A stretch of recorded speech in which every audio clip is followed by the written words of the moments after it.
not me, I'm not moving away, reading something else, because I think it's a good idea to read other, especially indigenous movements and stuff. So I think it's very important to do that. As part of our conditions here in the United States, here on Turtle Island. Whether we like it or not. And I want to live regionally. Diretto and Pegasus. Pegasus, yeah. The moon is a pale almond. Silver sheets reshape trees and plants. On the tree trunks, panicky crickets pierce white leaves as regularly as the shadows of the night below. Gusts of gray agitate trees and anxieties. Diretto makes a bed in my beard. So Diretto, I think, is the beetle, and this is just a little abstract thing. So for me, I might not get it, but for others, I'm going to read it, so maybe others will get it better. Diretto gathers himself deliberately to his already imposing body armor. Diretto puts on his head half a collet shell, a species of hazelnut native in the Lacandan jungle. In addition to holding the medicine cap like a shield, Excalibur is sheathed and a lance, which looks suspiciously similar to a stretched out paperclip, completes his attire. Now what? I say as I try somewhat pointlessly to help Diretto with his finger. Diretto rearranges his body, his armor. He unsheaths Excalibur, clears his throat twice, and says in a deep breath, "It is dawn, my battered shell bearer. It is an hour in which which the night arranges its garments to go, and a day sharpens Apollo's silky mane so he can peer at the world. It is the hour when knights errant ride in search of adventures to raise their prestige before the absent eyes of a maiden who prevents them even for an instant from closing their eyes to seek oblivion or rest. I yawn and let my eyelids lower to bring my oblivion and rest. This irritates Diretto, and he raises his voice. We must be off to wrong maidens, straighten out widows, give refuge to bandits, and jail the destitute. Quote, sounds to me like a government program, I say to him, with my eyes closed. Diretto appears to have no intention of leaving without waking me fully. Wake up, scoundrel. You must remember to follow your master, wherever misfortunes or adventures may take him. At last, I open my eyes and stare at him. Diretto looks more like a broken up army tank than a knight errant. I wanted to clear up my doubts, so I asked him, quote, and who are you exactly? Diretto answers, assuming, according to him, his most gallant pose. Quote, I am a knight errant, not one of those who fame forgot to immortalize in history. I am one of Ethiopian sophists. Wait, hold on a second, I think I messed up. I am one of those who, spite the envy, wait. I am a knight, yeah, okay. I am forgotten, moralized. I am one of those who, in spite of envy of all Persia's magicians and Indians, Brahmans, of Ethiopian sophists, will put his name in the temple of immortality, so it may serve as an example in the coming centuries, so that the other knights errant may see what steps to follow if they wish to reach the peak and high honor of arms. Sounds to me like I begin to say, but Diretto interrupts me. Silence, insensitive commoner. You pretend to slander my saying that the indigenous and noble Don Quixote of La Mancha has plagiarized my speeches. And certainly, since we are on this subject, I would say there are those who say that you are wasting space in your epistle. Bibliographical notes, huh? If you continue, you will end up like Galileo, citing 6 or 7 authors in order to cover up his own cynicism. I felt profoundly wounded by the harsh comments, and I decided to change the subject. That thing on your head looks like a Colette shell. It's a helmet. Arrogant one, ignorant one, Doretto says. Helmet? It looks like a shell with holes, I insist. It's Collolte, helmet, and halo. In that order, Sancho. Dorito says as he arranges the helmet. Sancho? I stutter, saying ask, protest. Look, stop this nonsense, and get ready so we can leave.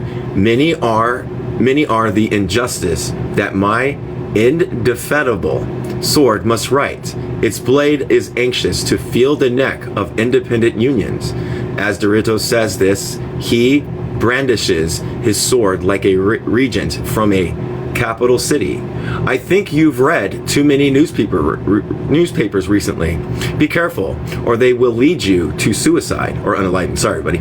I say to him, while I attempt to delay, get up.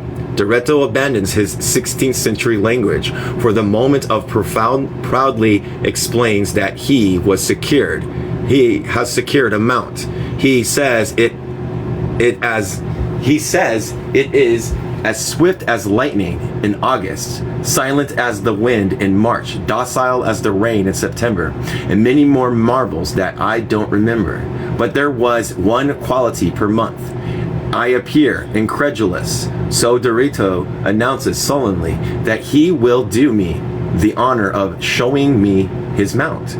I agree, thinking that in this way I can sleep a little longer. Dorito leaves, and is so long in returning that I actually do fall asleep. A voice awakens me. Here I am. It's Dorito. And he is mounted on a logical reason for his delay, a turtle, at a pace that Dorito insists on calling an elegant trot, and which to me appears more prudent and slow. He approaches me, mounted on his turtle. They call it COC in Zeltal. Dorito turns to look at me and asks, so, how do I look?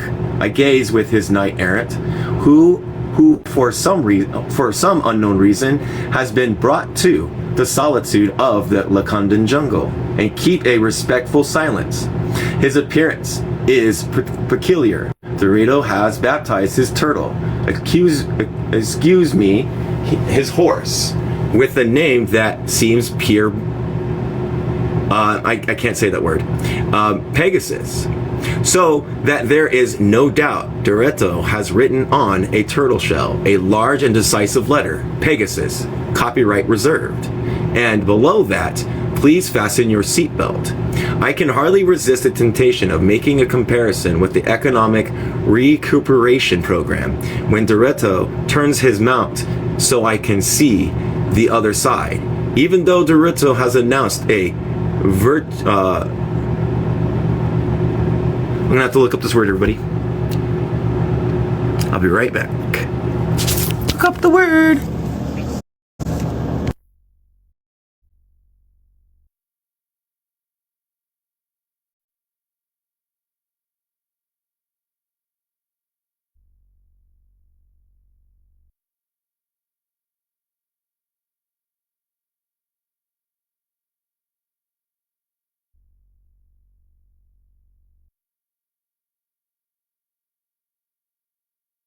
It's vertiginous, which I have no idea what it means. So we're gonna look it up. I looked it up. Vertiginous. Causing vertical, especially by being extremely high or steep. Okay. Interesting. Where was that little thing? Come on, where are you at? There you are. All right, vertiginous. Turn of his horse. Pegasus takes his time, making a slow turn. The turtle does it so carefully, one might think he fears dizziness. After a few minutes, one can read on Pegasus left flank, smoker section, Union cowboys, not allowed, free advertising space for information called Doreto's Publishing Company. I can't make out much free space. The advertising covers Pegasus entire. After praising Doreto's ultra mini micro entrepreneurial vision, the only way to survive the failures of neoliberalism and NAFTA, I asked him, so where does your fortune lead you? Don't be a clown. That language below belongs only to noblemen and lords, not to vagabonds and commoners. Who were it not for my infinite compassion, would continue with their empty lives and never be able to dream about the secrets and marvels of knight-erranthood. Doreto answers while trying to hold Pegasus, who for some strange reason acts impatient to leave back. Quote, "It seems to me that for 2 a.m. I've had enough scolding," I say to Doreto. "Wherever you go, you'll go alone. I don't plan to go out tonight. Yesterday, Camilio found tiger tracks close by. Apparently, I found a vulnerable flank on your brave knight because his voice shakes when he asks after swallowing saliva with great difficulties. Quote, so what do those tigers eat? Everything. Gorillas, soldiers, beetles, and turtles. I watched Pegasus' reaction, but he must really believe he is a horse because he does not seem to be alarmed. I think I've even hear a soft whiny. Bah! You must want to frighten me. If you must know, this armed knight has defeated giants, disguised as windmills, which in turn disguise themselves as artillery helicopters. He has conquered the most impenetrable kingdoms, melted the resistance of the most demure princesses he has. I interrupt Doreto. It's evident he can use up pages and pages talking, and I'm the one who gets criticized by the editors, especially when the communiques arrive so late at night. Fine, but tell me, where are you going? To Mexico City, Doreto says, brandishing his sword. This final destination surprises Pegasus because he gives a slight jump, which for a turtle is like a discreet sigh. Mexico City, I ask, incredulous? Sure. Do you think that just because Copa didn't let you go there, that it would deter me? I wanted to warn Doreto about speaking badly about Cocapa. The legislators are so sensitive. They might get mad, but Doreto continues.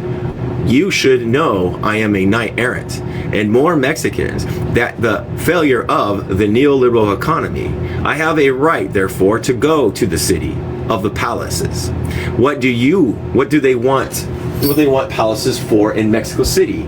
If not so that knights errant, like myself, the most famous, the most gallant, the most respected by men, loved by women, and revered by children, should honor them with my footsteps. Quote, with your many feet, I tell him, let me remind you that besides being a knight errant and a Mexican, you are a beetle too, end quote. With my foot or my feet, but a palace without a knight errant is like a child without a present on April 30th, like a pipe without a tobacco, like a book without words, a song without music, or a knight errant without a shield. Doreto gazes at me steadily and asks, are you sure you won't come with me on this intriguing adventure? It depends, I say, pretending to be interested. It depends on what you mean by intriguing adventure. I'm going to the May Day Parade, Doreto says, almost as though he were announcing a walk to the corner for cigarettes. To the May Day Parade? But there will be none. Fidel Vasquez who has always cared about workers' well-being, says there's no money for the parade. So rumor mongers are insinuating that he is afraid that the workers will get out of control, and instead of being grateful, they will curse him with words unless for the cartoonists. But it's a lie. The labor secretary is quick to point out it is not due to fear. It is a very respectable decision made by the workers. And stop your allegorical chatter. I am going to the May Day parade to challenge Fidel Vasquez. I think it's Velasquez, yeah. Who, as we all know, is a fierce ogre who oppresses the poor to a duel. I will challenge him to a fight in the Aztec Stadium. Maybe that will send more tickets. Ever since they let Ben Hucker go, don't criticize me if I don't spell it right. Not even the American dictators could spell the name, and they were the ones who wrote him checks.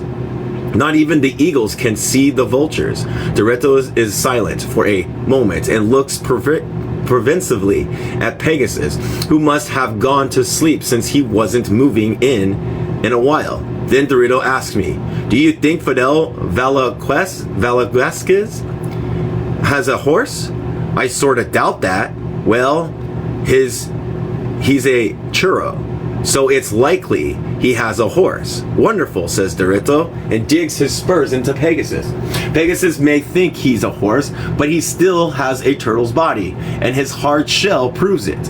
He doesn't even notice Dorito's cowboy maneuver as he eggs him on.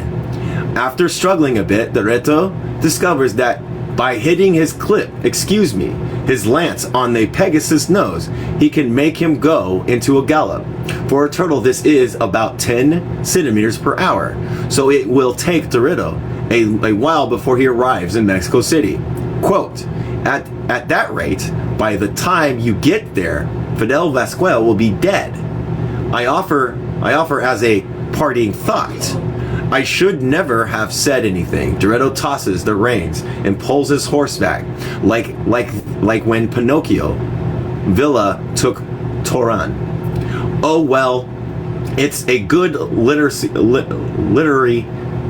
image.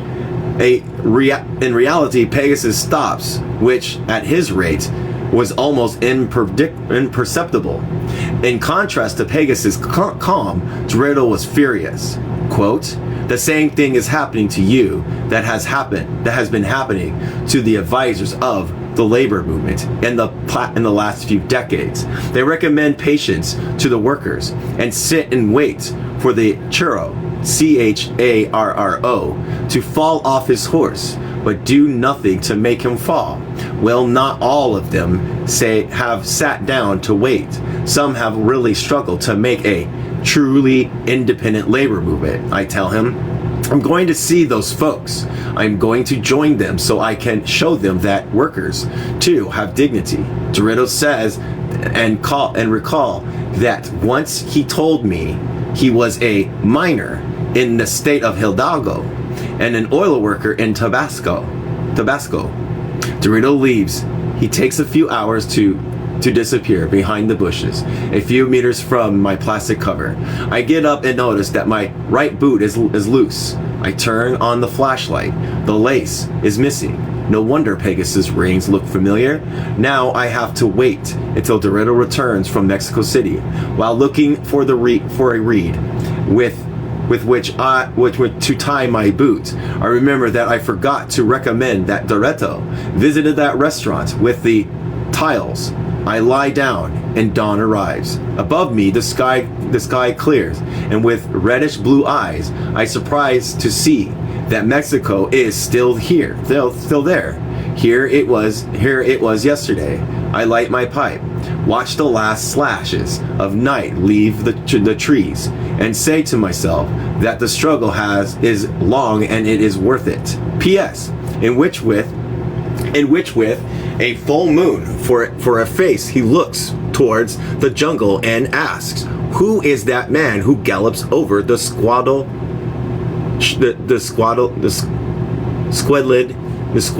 shadows? Why does he not seek relief? Why does he seek new pain? Why so many journeys when standing still? Who is he? Where is he going? Why does he say goodbye in such a noisy silence?" Those are questions. 64. The story of the tiny mouse and the tiny cat. These are all stories. So yeah. Oh God, I got someone in. Hello, Carrot, if you're still here.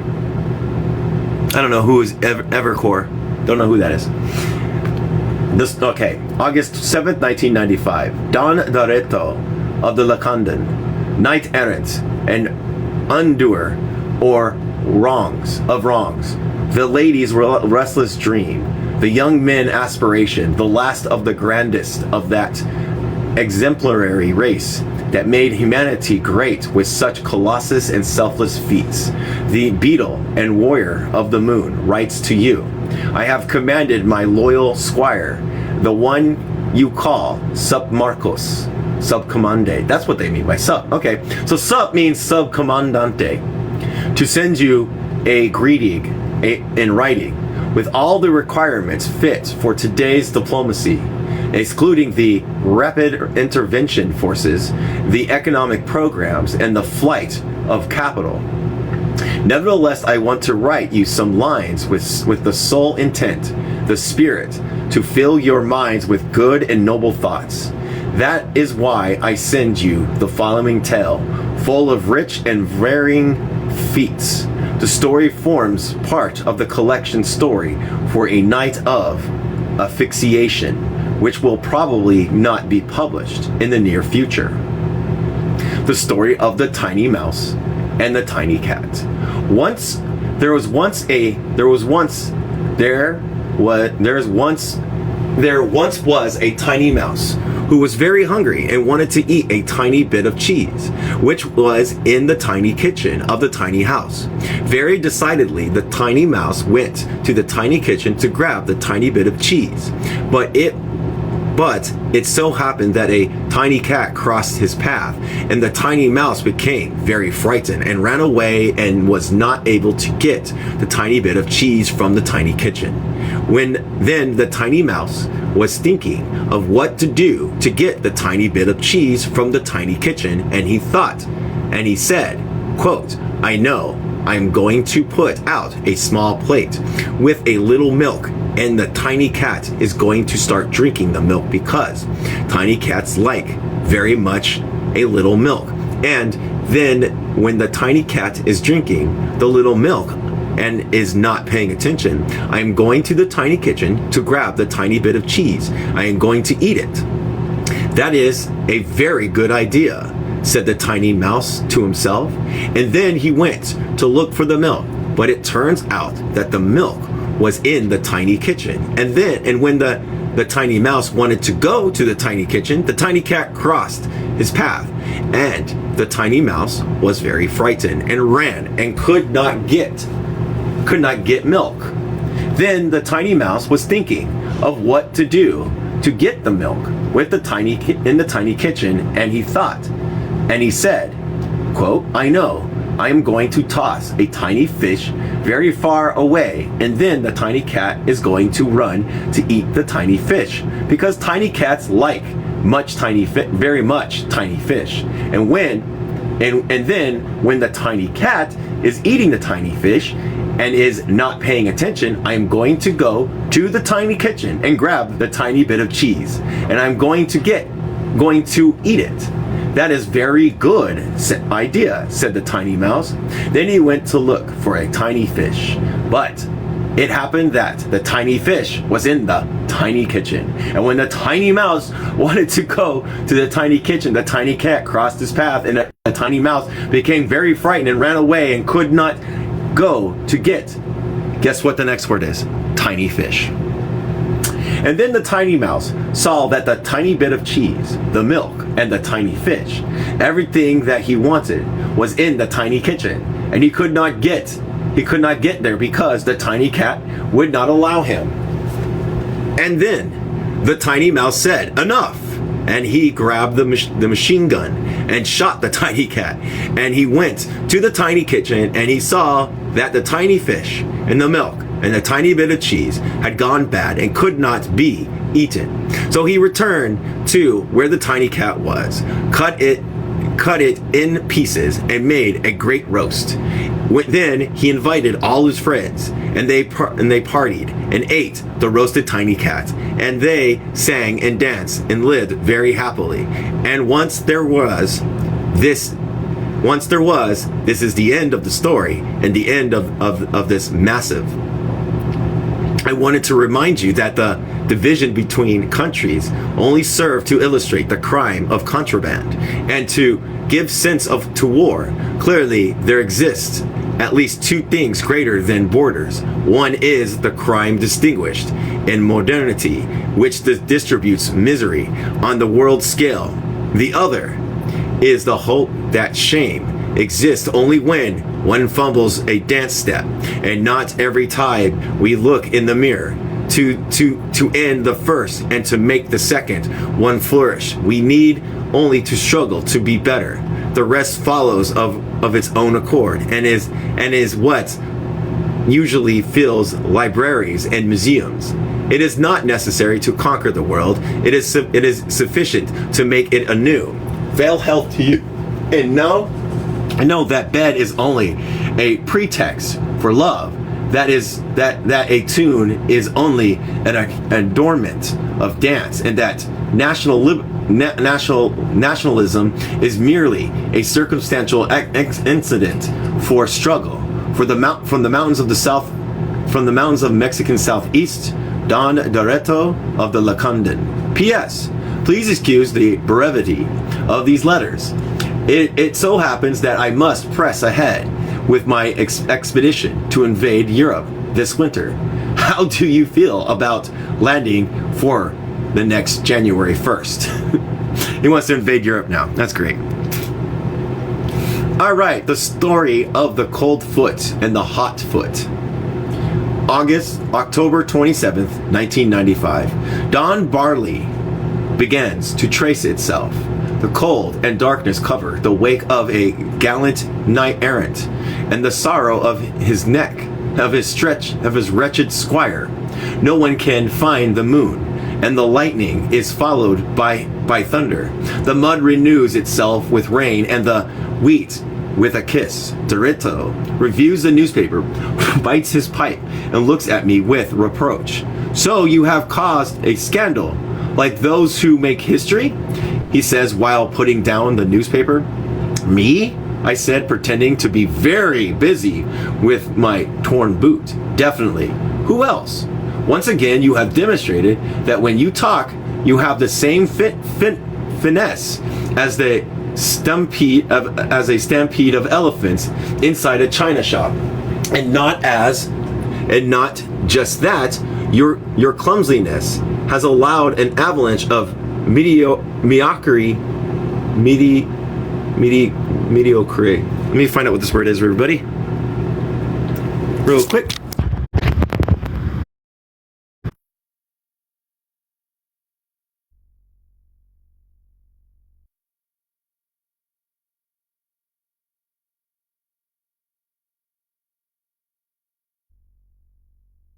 Mediocre. I was right. Mediocre. Mediocre minds to declare 1.5 idiocies about the half idiocies that you uttered. Sorry. What happens is that they don't understand me.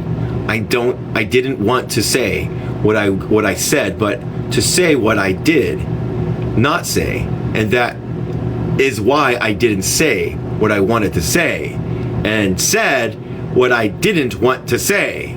Jesus. I tried to defend myself while hiding my shame in the hole.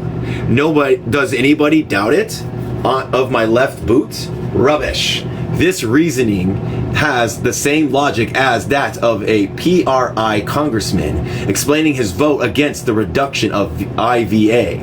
I remain quite quiet and start to draw spirals and circle crosses on the ground with a short stick. Doretto feels sorry for me and pats my shoulder. To do this, Doretto must climb on my arm and loosen the bullet straps.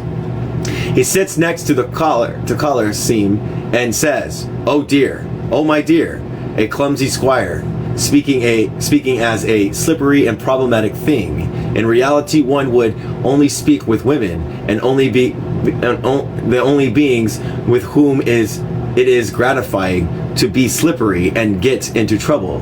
To speak to a woman, one should not do it up close to hear her, to her ear. Ooh, that way, what you say won't matter as much as the warm closeness of her neck. Ugh. In politics, words hide many traps and tangles, and not just the words spoken to us, but those we speak. And now that we are speaking of politics, a story comes to mind that might be useful for the book that you are preparing, which is entitled, if I remember well, Stories of the Night of Asphyxia. I sigh, resigned to tolerating another of Doretto's stories. But he thinks that it is because I am saddened by the statements made against Don Porfirio. So he continues. He clears his throat and orders me to take pen and pencil. While he dictates, I write the stories that he calls the story of the cold foot and the hot foot. Once there were 2 feet that were together. They were together, but not united. The one was cold and the other was hot. The cold foot said to the hot foot, "You are very hot." And the hot foot said to the cold foot, "You are very cold." They were fighting each other like that when Hernan Cortez arrived and burned them both. "It is over?" I asked, unbelieving. "Of course. It is a story, not one of your press conferences," he answers me. I look at him with reproach and he says, "Enough. It's fine. Let me think. I know. At the end, right? And Hernan Cortez lived happily ever after, and that's not the end of the story." "It isn't?" I ask him, while I put a paper in my pocket. "Of course not.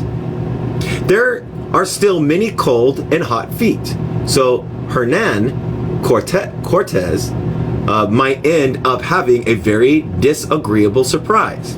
"Speaking of disagreeable things," I interrupted, "they are complaining about you in some newspaper." "About me?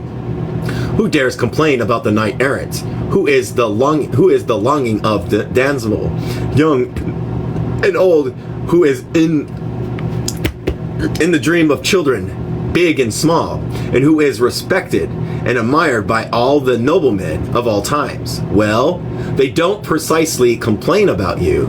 They only say that enough of Doretto being everywhere.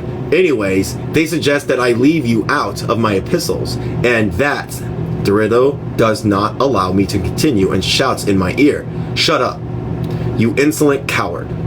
Only a ragamuffin like you could think that respectable people would not enjoy the stories of my great feats and my undeniable sympathy and the profound ample wisdom of my discourse. But Doretto, it's not me who has thought such absurdities. Consider that some person who exists.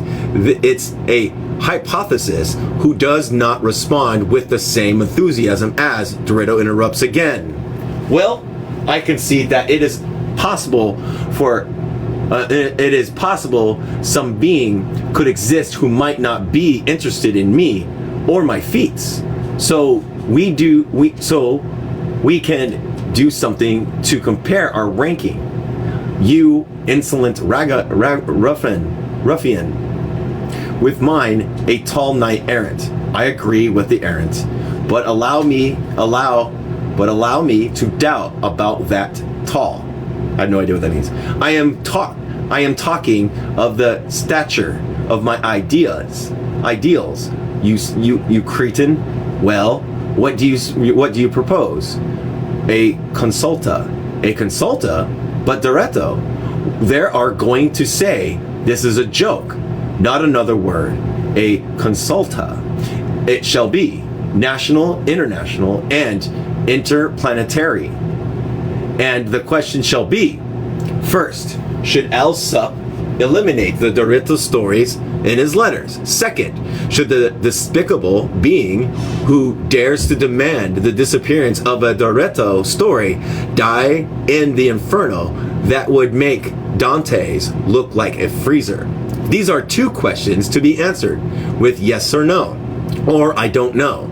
And where should the ones who want to respond send their answer? I asked skeptically. To my office, Don Doretto, of the Lacandan, Hoyato of Hoyapac, number 69, mountains of the Mexican Southeast, Chiapas, Mexico.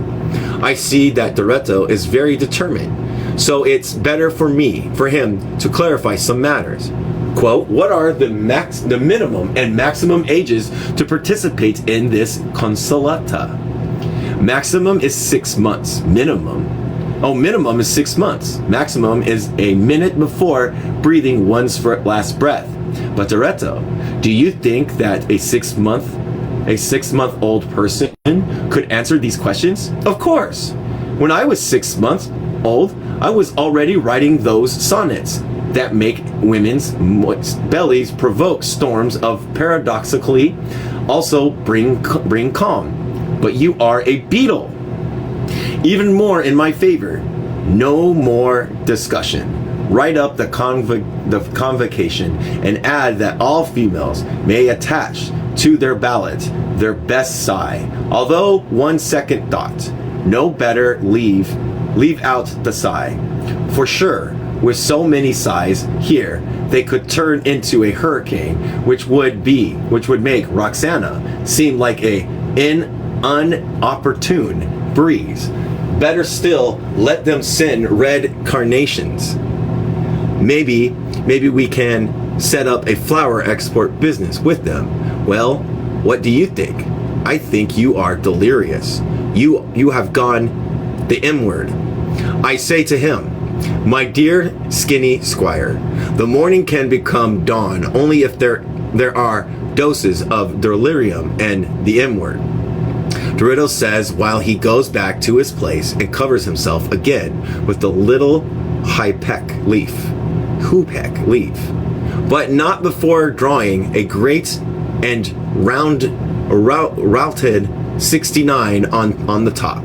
Let me know when the replies start arriving. Hell, I won't be able to get to sleep because of this sweet wait, Doretto says seconds before starting to snore as if he were a power saw with no exhaust valve.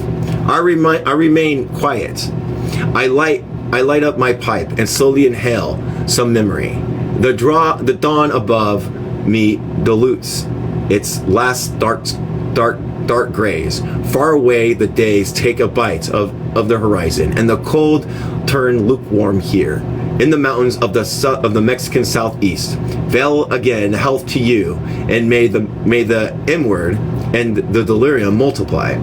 Elsa, yearning for the flower with which October decorates the Selby, that's the tree. How we doing? We're doing fine. 66. The story of the Bean Brown Horse. These are a whole bunch of stories. Hope everybody's getting anything out of this. That'd be kind of cool.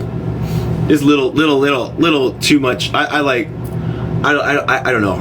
I'm not good with stories. I'm better with like manuals and shit. All right, January 9th, 1996. Present at this National Indigenous Forum is a personality who, because he is so shy, is now hurrying out of the room. I am referring, of course, to the very great and beloved Don Doretto of the Lacandan, wandering knight and nobleman, who gallops through the mountains of the Mexican southeast, the most exalted and most dignified representative of the most honorable possessions of the knight-erranthood, the always lively Don Doreto of the Lacandan, has asked me, since I am his shield-bearer and companion, to say a few words to you in his name, due to one of those promises made and carried out by knight-errants. Doreto has had to remain silent for some time, awaiting the results of the intergalactic consulta that he requested. I have to say, taking advantage of his absence, that his silence was pretty strident, and that he never gave me a morning rest, which I believe all good shield bearers deserve. So today at dawn, I was smoking and thinking about how to thank you for having come, when suddenly I see something that looks strangely like a beetle scurrying underneath the door. It was Doreto. He was dressed in an old torn coat and a rather large hat. To my thinking, it was too big for him, and with a cane in hand, Doreto quickly informed me that he was under cover to avoid his many female admirers. He also made it clear that he was not carrying a cane, but Excalibur, his justice-seeking sword, distinguished as a cane, disguised as a cane. Quote, the ones you need to avoid are the national security agents, the PGR, the military intelligence, the CIA, the FBI, and the other etceteras, who like to attend events of this kind. I said while watching with alarm how he sacked a bag of tobacco. Quickly, he said to me, write down what I'm about to tell you because I have to go. And without giving me a chance to ask why the hurry, Doreto dictated the story of the Bean Brown Horse. There once was a brown horse that was brown like a bean. He lived in the home of a very poor farmer, and the poor farmer had a very poor wife, and they had a very thin chicken and a lame little pig. And so one day, the very poor farmer's wife said, we have nothing more to eat because we are very poor, so we must eat the very thin chicken. So they killed the very thin chicken and made a thin soup and ate it. And so for a while they were fine, but the hunger returned, and the very poor farmer told his very poor wife, we have nothing more to eat because we are so poor, so we must eat the lame little pig.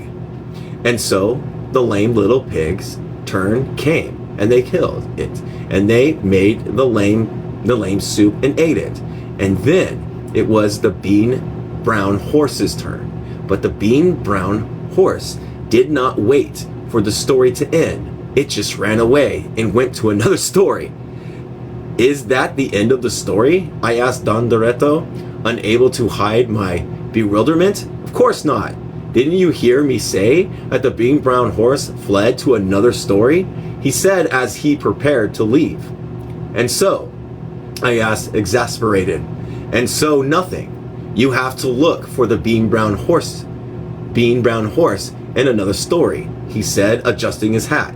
But Doreto, I said, protesting uselessly, not one more word. You tell the story like it is. I can't do it because I am on a secret message. Secret? And what's it about? I asked in a whisper. Oh, I should have whispered, didn't I? Insolent knaves. Don't you understand that if I tell you, it won't be a secret anymore? Doreto manages to say while he slips beneath the door. Doreto already knows the result of the intergalactic consulta that ended in 1995. He knows that he had a resounding and indisputable victory, which condemns me to narrating his great feats and adventures. That is why Don Doreto of the Lacanda is off already to strengthen out injustices and astound the entire world with his achievements. The greatest thief of feminine size the role model of young men, the children's hero, the great Don Doretto of the Lacandon has returned. And now I know that many of you are happy that he is back. But for me, it's no huge favor to have to be the scribbler of such absurd and marvelous stories like this one. Stories from the Night of Ephyxia. 67. Love of the Calendar. September 18th, 1996. Alright. I wish you luck. You have it, okay. September 18th, 1996. A bottle came floating in on the crest of a cloud and got stuck on the branches of the selva. I approached it carefully. A fall from this height would make as much of a uproar as the economic crash of 1988 and grabbed it.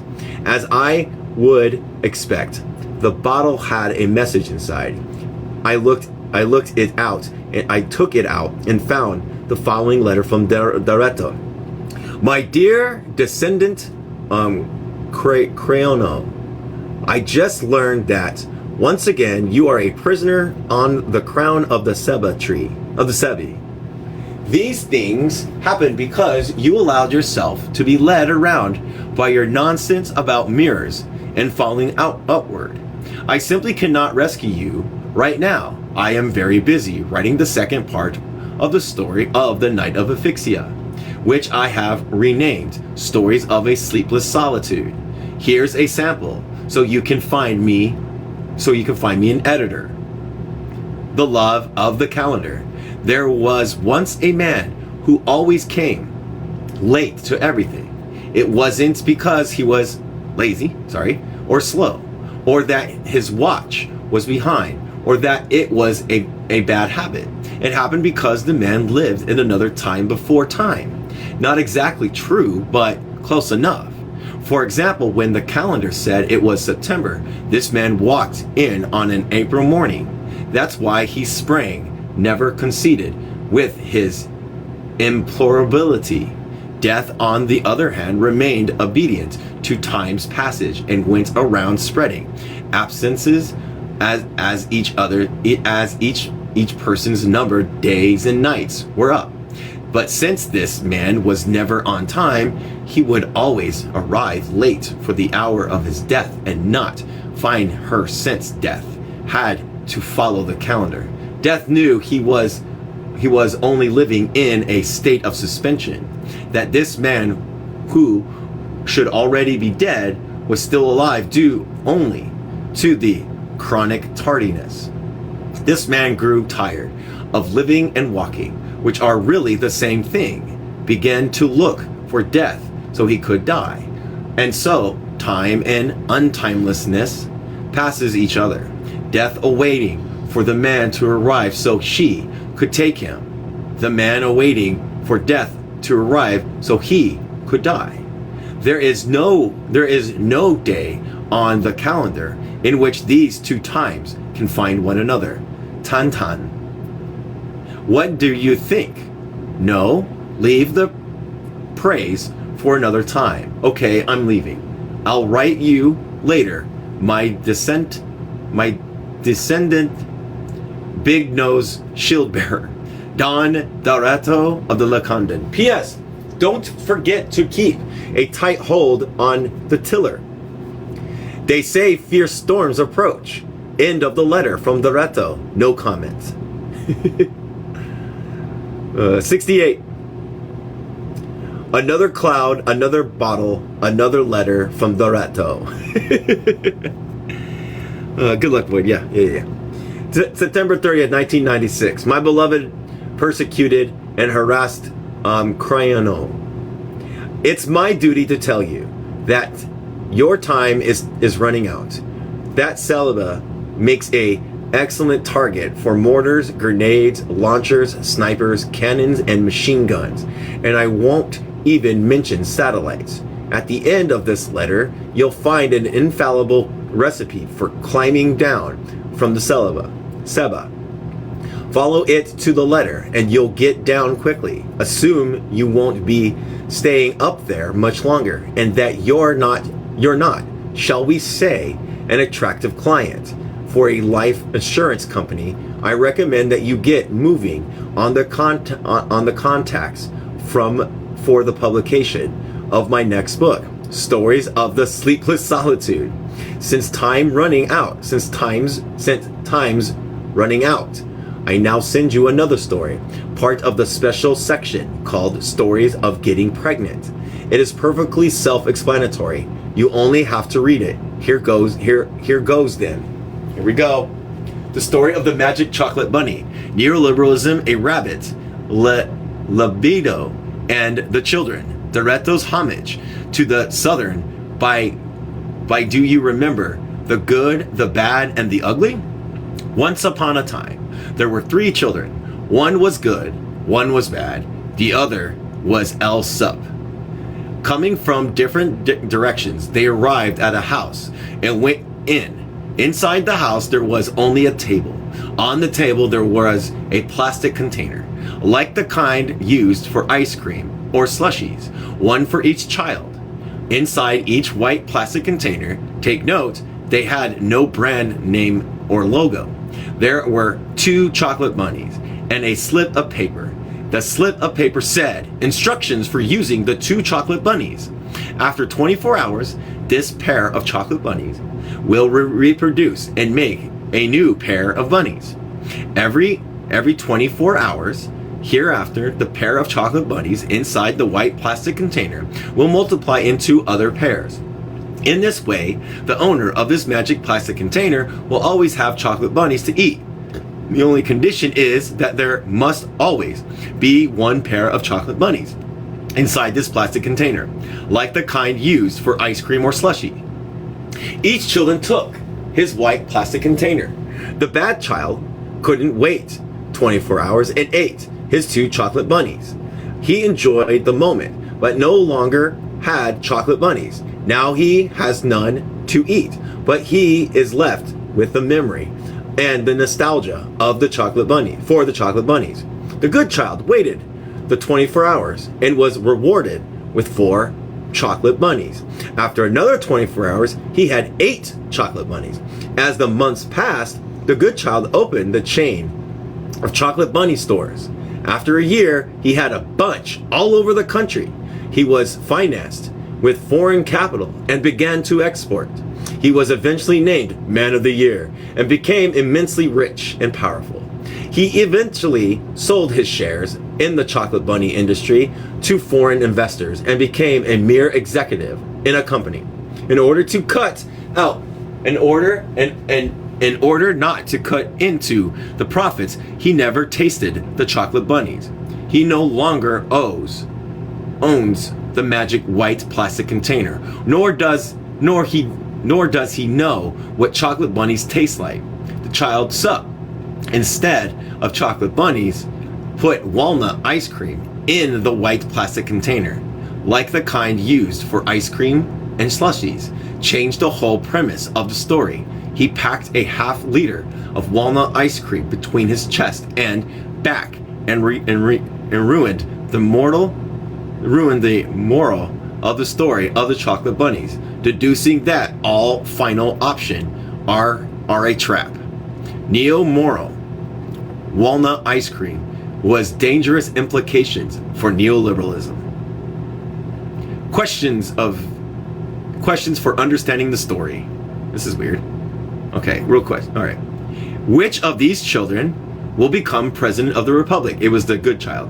Which of these children will belong to the opposition party? Is it the one that ate it? I'm not sure. Which of these children would be killed for violating the law for dialogue, reconciliation, and peace and dignity in Chiapas? I think it's the Sup. If you're a woman, would you like to give birth to one of these children? I don't know. Send your answers. Okay, you have to send your answers to Hapuk Leaf, number 39, with copies of the Ministry of the Interior of the Kokopoa, Tantan. So what do you think of the story? Come now, don't be shy to say it's grand. I hope you find a really good editor, like the ones who work for Carlos Manasava, etc. Vale, Don Doretto of the Lacandan. Who's here? Okay, I don't know who Glow is, but they have a Haitian flag. P.S. I almost forgot the instructions on how to get down from the Ceiba. They are very simple. Just follow the instructions on how to get down from the Ceiba. Are you sure you don't want to come down with your eyes shut? Walk to the end of the branches. Don't be afraid, although I am not denying that a good parachute would come in handy. Soon you will reach your destination. Number 69. P.S. That fulfills its editorial duty. October 23rd, 1996. Oh, I forgot. In Doretto's letter, there's a story I guess I should add to his book, Stories of the Sleepless Solitude, in the section called Stories for Deciding. Here goes then. The story of the live person, and the dead person. Once there was a live person and a dead person. A dead person said to the live person, I am envy your restlessness. And then the living person said to the dead person, I'm envy your tranquility. And there they were envying each other, when suddenly a being brown horse went by at full gallop, tan. The moral of the story, I repeat, is that all final options are a trap. It's imperative to find the being brown horse. Don Doretto of the Lacandan. Please send fan letters requests for interviews, incarnations, and signatures of support for the Anti-Big Boots Beetle Society to the Huphook Leaf, number 69, mountains of the Mexican Southeast, on the side where the sup lives. Phone callers, please note, don't worry if the answering machine isn't on. I don't have one. Weird. Number 70. Doretto's The Pirate, October 12th, 1996. No, and no. I tell Doretto for the umpteenth time. Yes, Doretto has returned. But before explaining my repeated no, I should tell you the whole story.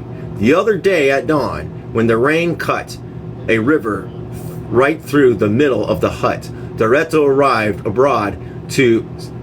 aboard a sardine can, with a pin stuck in the middle and the handkerchief or some such thing attached to it, that I would later realize as a sail. At top the main mast, the pin, flew a black flag, like a fierce skull resting on a pair of crossbones. This was no proper ship, making its way quickly to the edge of the table, and doing so with such a bump that Doretto came vaulting through the air and landed right on my boot. Doretto gathered himself up as best as he could and exclaimed, Today! He turned around to look at me and said, Ahoy, you carrot nose. Tell me the date right now. I wavered. One small part of me wanted to hug Doretto on his return, and another small part wanted to kick him for the carrot nose bit, and another bigger part for the date. I looked at my watch and said, October 12th, 1999. October 12th? By my faith, how nature emanates art. Good. Today, October 12th, 1999, I declared the discovery, conquest, and liberation of this beautiful Caribbean island, answered to the name of quick, the name of the isle. What's the island? I asked, still taken aback. What do you mean? What island, fool? This one. What other island would it be? There is no pirate worthy of the name who doesn't have an island where to bury his treasure and sorrows. An island? I always thought it was a tree, a ceiba, to be more precise, I said, leaning over the edge of the dense branches. Quote, then you're fooled again. It is an island. Who ever heard of a pirate landing in a ceiba? So either tell me the name of this island, or your fate will be to be served to the sharks for lunch, threatened Doretto. Sharks, I said, swallowing, and I hesitantly ventured. It has no name. Oh my gosh, here we go. Athloth. So it's Ithasnoname. Elfansaname. By my faith, 'tis a right worthy name for a pirate island, for Pirates Island. Today, October 12th, 1999, I declare that the island of Elfansaname has been discovered, conquered, and liberated. I named this man with the conspicuous nose my first mate, cabin boy, and lookout. I tried to ignore the insults as well as the multitude of positions confirmed to me, and I said, no, so now you're a pirate. A pirate? Blast your name. Blast your eyes. I am the pirate. All this while I have been observing Doretto's appearance. A black patch adorned his right eye. A red bandana covered his head. A piece of wire had been twisted into a hook on one of his many arms. Another held a shining wand that was once Excalibur. I was not quite sure that it had become now, but it must be the kind of sword, cutlass, whatever it is that pirates use. In addition, there was a little twig tied to one of his little legs, just like a peg leg. So, what do you think? Said Doretto, making a half turn to show off all the fineries he has concocted for his pirate costumes. I carefully asked him. So now you're called Black Shield, Doretto announced pompously, adding, but for someone who is not cosmopolitan, you can call me Escondo. I can't say the N-word with the O.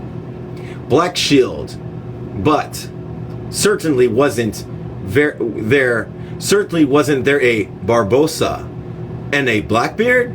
Well, yes, but no buts. I am Black Shield.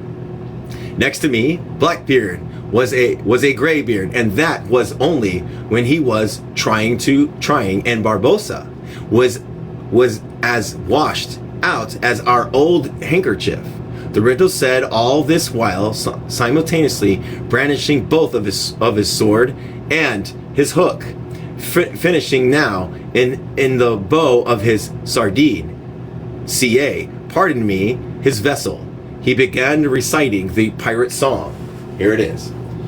With 10 cannons at each side, Doretto, I tried to bring him back to his senses. The wind astern, and full sail. Doretto, it doesn't sail the seas. It soars. It soars. Doretto, what? A royal galleon within reach. Quick, unfurl the sails. Prepare to board. Doretto! I shout desperately now. Pipe down. Stop yelling, or I will make you look like an unemployed buccaneer. What's going on? Could you tell me where I've been, where you came from, and what has brought you to this land? Pardon me, this island? I asked him more calmly now. I have been in Italy, and in England, and Denmark, in Germany, and France, and Greece, in Holland, and Belgium, and Sweden, in the Iberian Peninsula, in the Canary Islands, all over Europe. Doretto said, all the while bowing right and left. While I was in Venice with Dario, I ate one of those pastas that the Italians are so wild about that leave me immobilized.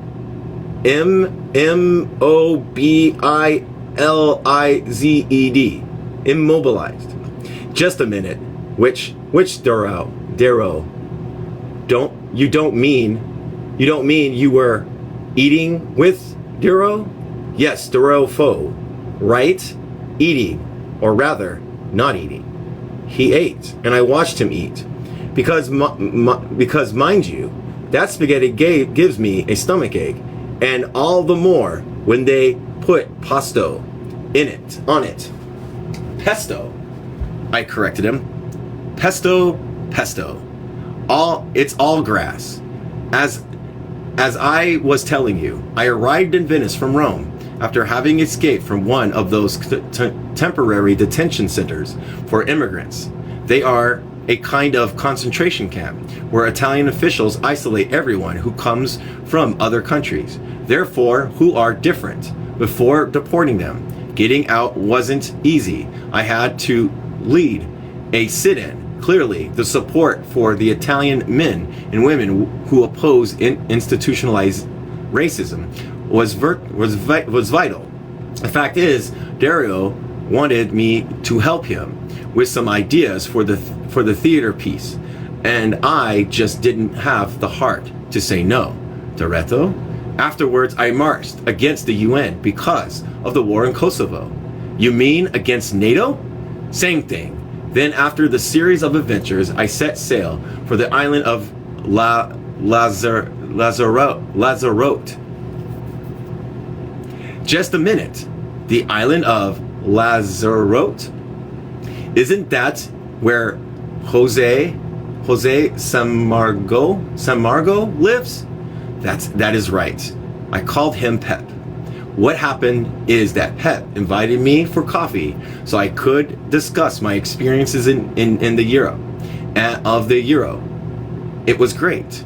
Yes, I imagine it would be great to chat with Saramango. Yes, I imagine it would be great to chat with Saramango. Sorry. No, I'm talking about the coffee that Pellaraka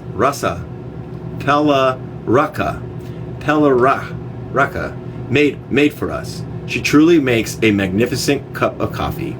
You're referring to Pala del Rio? The very one.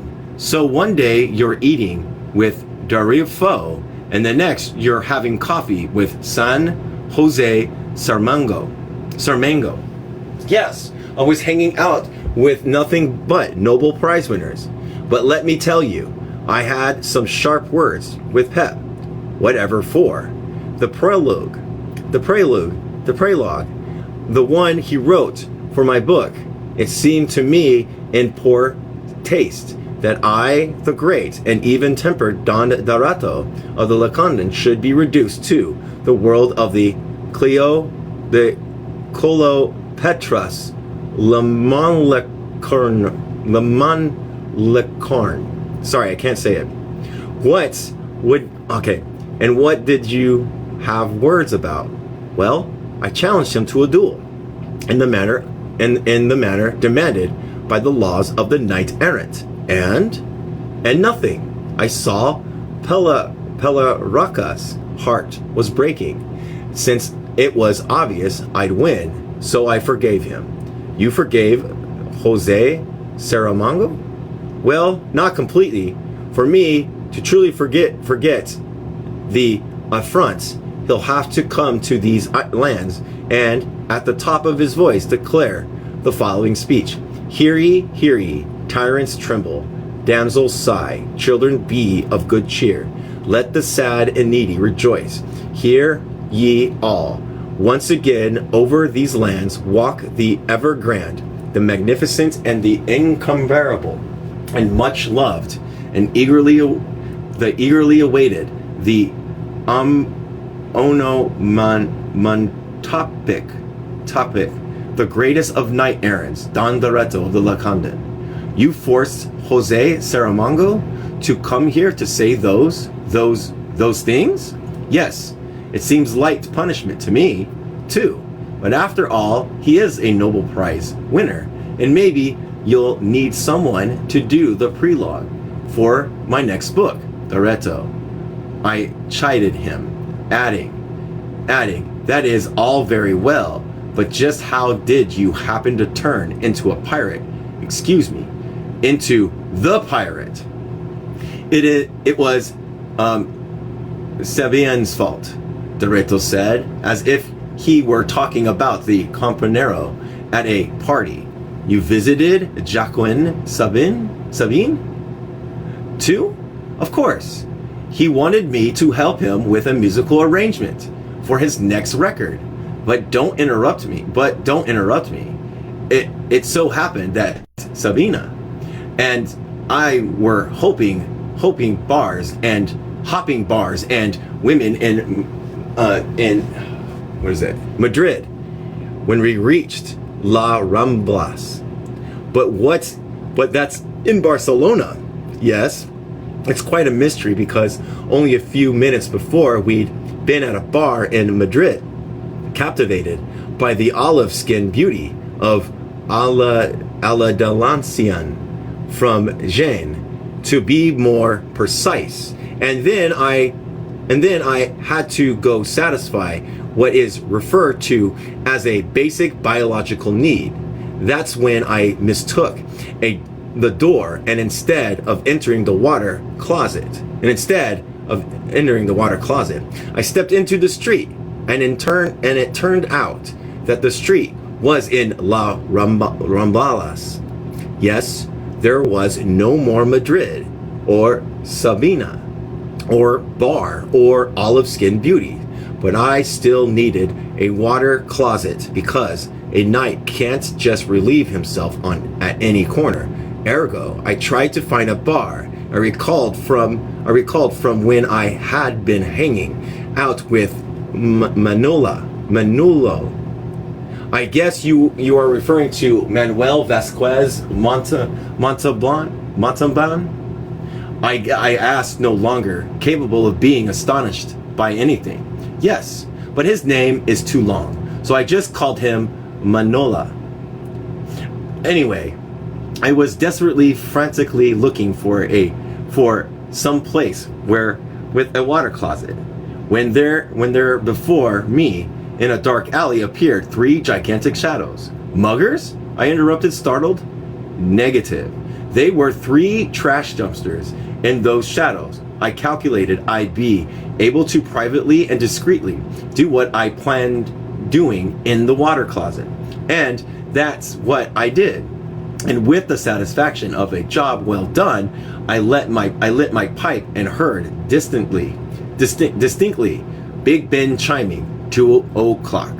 But Doretto, that's in London, England. Yes, it seems strange to me too, but what wasn't strange that night? I walked until I came to the sign that read, Pirates Wanted. No experience necessary. Beatles and knights errant preferred.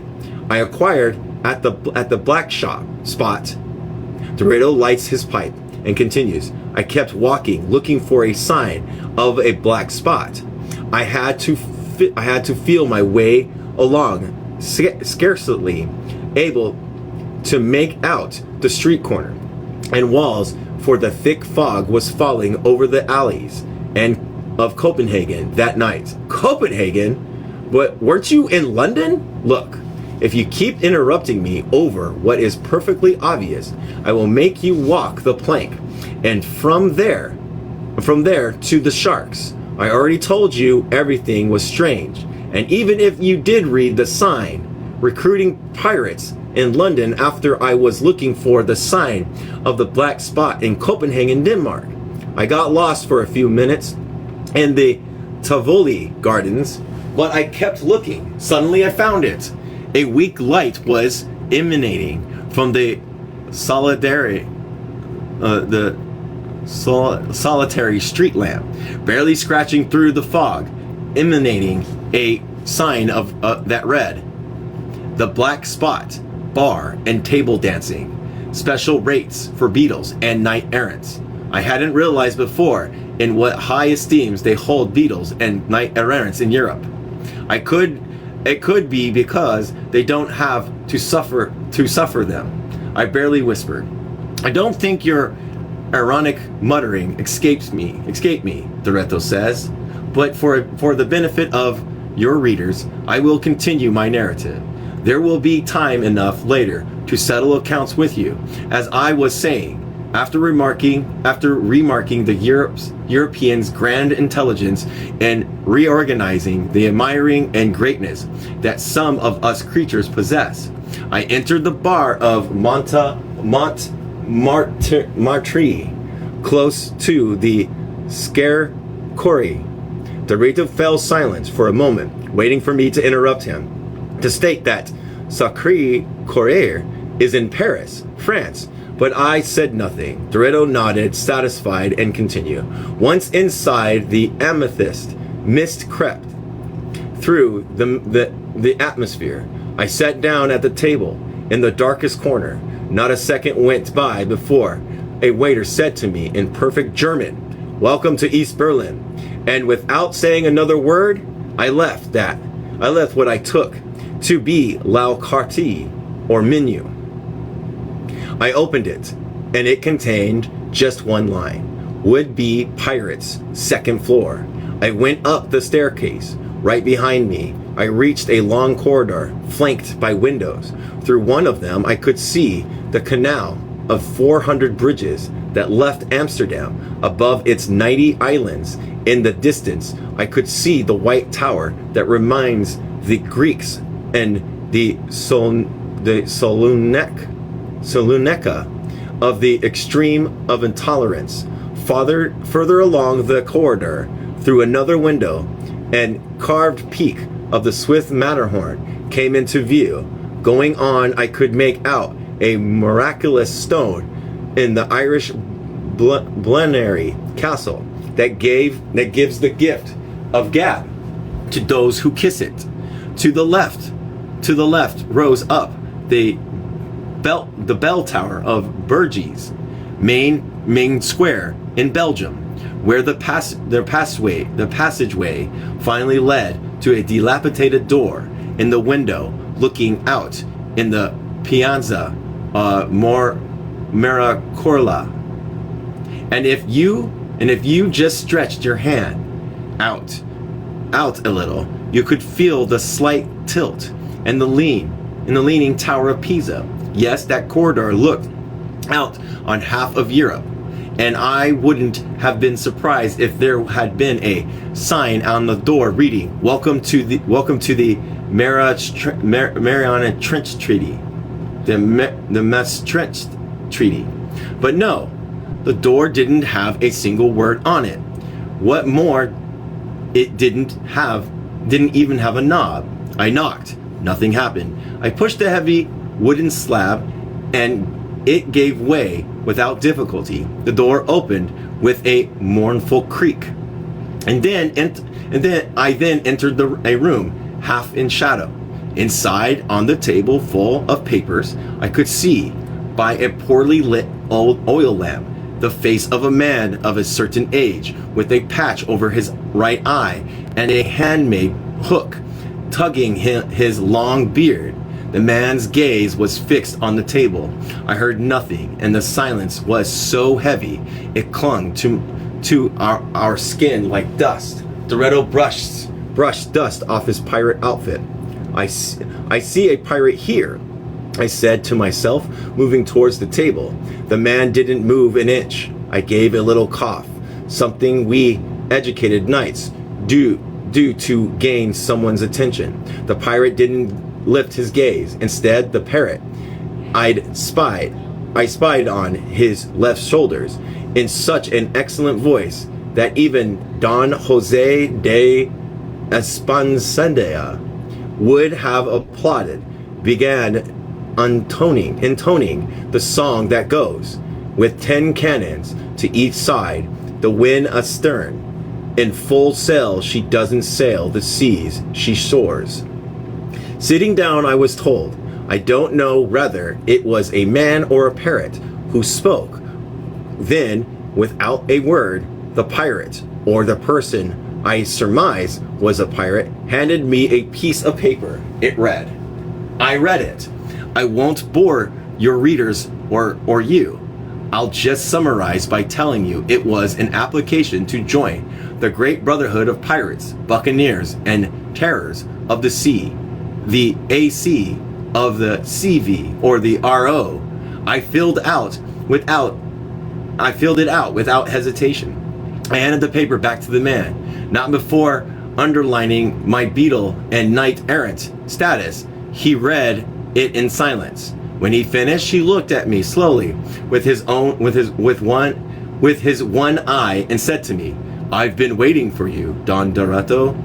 Know that you're one of the last true pirates in existence. I say true because there is an infinite number of pirates now, stealing, killing, destroying, and looting from inside financial centers and great government palaces without ever touching water except in their bathtubs. Here is our mission. He hands me a dossier of old parchments.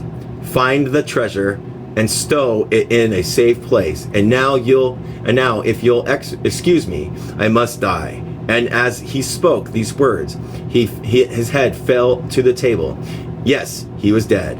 The parrot rose up in flight and went out the window crying, to go to exile of Metelim. I go to the bastard son of Lebos. I go to the pride of Angi's sea. Open your 9 doors for some hell, and great Barbossa goes to his rest there. He has found the one who will follow in his footsteps. He who once reckoned the ocean, but a tear sleeps at last. The pride of all true pirates now sails with a black shield beneath the window of the Swedish port of Gothenburg. Was spread out, and in the distance, a myriad was weeping. A mermaid was weeping. So what do you do? I asked, now completely immersed in the story, although a bit seasick from hearing the names of so many places and localities. Without even opening the dossier of parchment, I retraced my steps and went back down the corridor and down to the table dance bar. I opened the door and went out into the night, right into the Paso de Parada in the Santander of the Cantabaran Sea. I set out towards Bellabo, entering Escol Herrera. I saw young people dancing, Ariscu, and oh my gosh, I can't say these words, Izapadandanzi, to the rhythm of the Textu, the Kuxtu, and the Taber closed the, oh my gosh, the Don Soeta San Sebastian.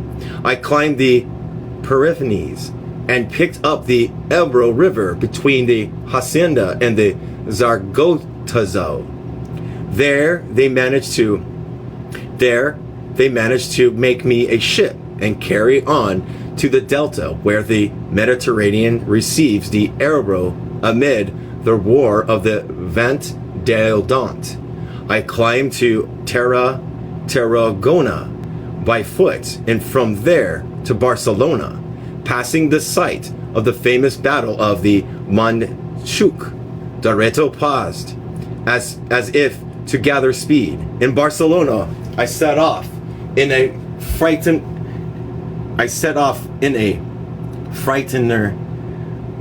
freighter that carried me to Palma de Mallorca. We headed southeast, skirting Valencia, and further south past Alicante. We sighted, oh my gosh, Almeria, and further along Grenada, throughout Al Andalusia, a flamenco song spread across palms, guitars, and heels. A huge, can't say that, fiesta accompanied us until after double back by way of Algeria.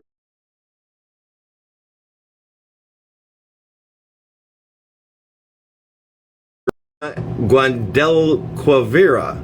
Voices of death sounded from Cordoba and Seville. A flamenco song called out, sleep now, Doreto, beloved son of the world. Cease your aimless wandering, and may your path be beautiful. We had just managed to sight Huleva, and when we headed to the 7 main islands of the Canaries, we put in there and joined up with a bit of sap from the dragon tree. It is said to cure the ills of body and soul. That's how I came to the land of, oh my gosh, Lanzarote, and had a altercation with Don Pep that I mentioned before. You've traveled far, I said, wary of hearing about Deoto's long journey, and what I've left out, he said proudly. Then you are not a knight errant anymore, I asked. Of course I am. This pirate thing is just temporary. It's only for as long as it takes me to carry out the mission of dying Barbosa, trusted with me with. Dorito was staring at me. I was thinking, whatever Dorito stares at me like that, it's because. No, I told him. No, what? I haven't said anything, said Dorito, feigning surprise. All right, let me see how long it has left. 395. All right, we're done. Okay, good. We're almost this. No, you haven't said anything, but now that you look at its body's no good. Whatever you were going to say, my answer is no. I have enough problems as a gorilla without getting involved in being a buccaneer. I am not wild enough to set sail in a sardine can. Pirate, no buccaneer, they're not at all the same. Oh my dear large-nosed cabin boy, and it's not a sardine can. She's a frigate, and she's called Learn from Mistakes. I ignored the personal insult and reply, Learn from Mistakes? Strange name. But buccaneer or pirate or whatever, what it comes down to is trouble. Wherever you like, whatever you like, but you should carry out your duty before all other things, Doreto said solemnly. My duty? I asked, letting my guard down. Yes, you should communicate the good news to the whole world. What good news? Why? What? Why? That I'm back. And you don't have to make it one of those long, dense, boring communiques you torture your readers with.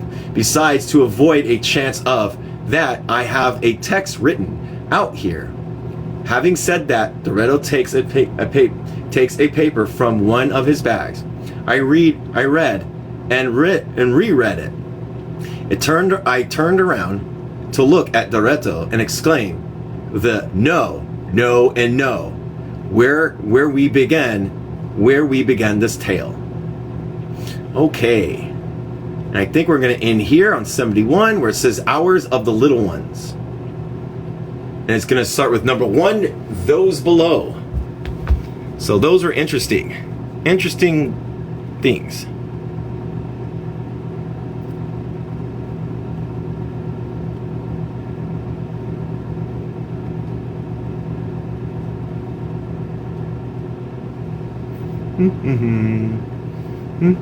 Hold on a second. Getting to you. Just trying to do my stuff. What's up? Hi. So I only have one thing to pay attention to, and then we can discuss the rest of it, okay? Okay. All right, hold on 1 second while I'm gonna rest the phone. I'm gonna go find it.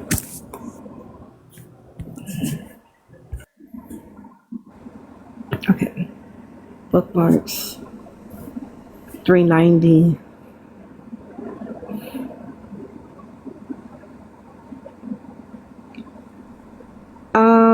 So anyways, so the island that they were first talking about, the name of the island is It Has No Name.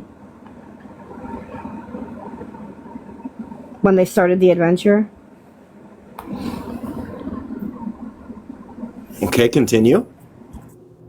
Well, there was that. And then the other stuff I wanted to talk to you about was so the stories were awesome. I know that it was hard for you, but it was really awesome because the things that they were naming were like things that I knew. And I thought it was kind of cool.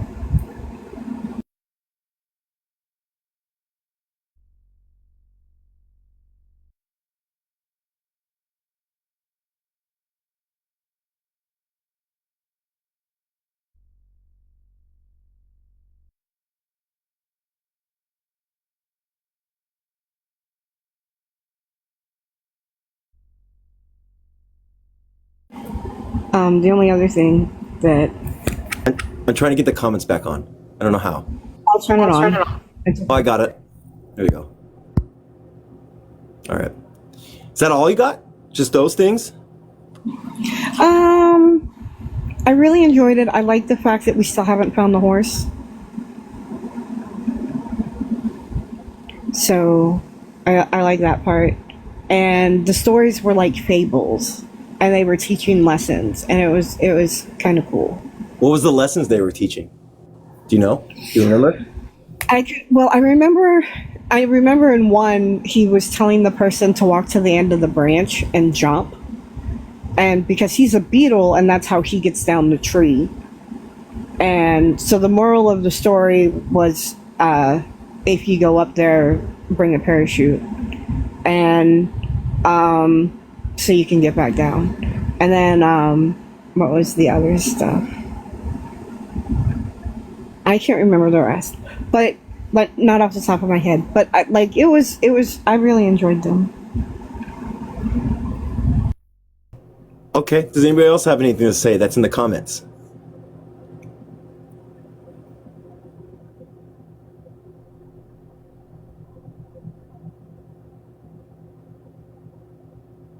Yeah, that's right. Plan a way to get out of new situations. All right. Since no one else has anything to say, I'll go ahead and close it out for the night. Thank you very much for coming up. Appreciate it.